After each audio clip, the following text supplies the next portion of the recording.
It seems that this happens always at this time of year, right? Yeah, there have been one or two cases, and of course a lot of similarities will be drawn between this case in Milton Keynes and one down in Dorset a couple of years ago. And of course in that case, which on the face of it looked very similar, big promises and delivered something very low, so it's certainly not meeting expectations. And in that case, the organisers ended up in jail. So of course it can carry some very serious punishment. And also because it's just so expensive. I mean, £65 for a family potentially afford. Do you understand why people get so angry that they're being ripped off? Yeah, absolutely. Look, we deal with over 1 million complaints about different goods and services every single year. There is a difference here between a simple breach of contract, so somebody's under-delivered, and a criminal case. So my colleagues in Milton Keynes will be just assessing the evidence and extent of the complaints right now. But of course, this is not a cheap product. So of course, I think consumers have a right to be angry and have a right to some kind of redress. I suppose the problem is because you have to buy tickets beforehand, you have no idea if this event's going to be a real flop. Is that right? Yeah, quite often we'll give advice around if you're thinking about buying tickets that are 40, 50, 60 pounds for a family of four, that's not a cheap day out.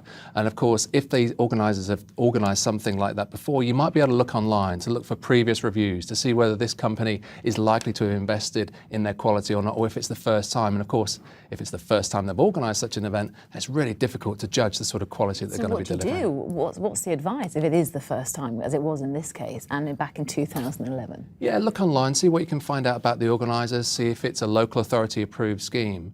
And of course there's something else here. If the tickets that you're buying take you over £100 limit, then consider using a credit card, not a debit card. And that of course, if in the event of some kind of dispute, if you can't get your money back from the organisers, then the chances are you'll be able to use the Consumer Credit Act to get your money back from the credit card company, who would also be equally liable. So you're involved now. What will you be investigating specifically?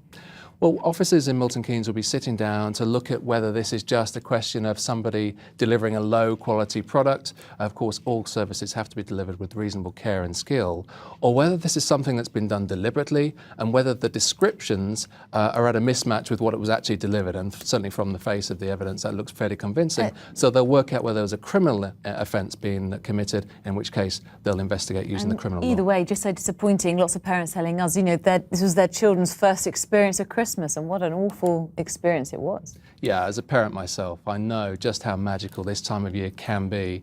And so it's really low of somebody to build up the expectations of a family, hard-earned cash, and of course, taking the money off them and delivering something that was nowhere near expectations. That's pretty bad any time of year, not least this time.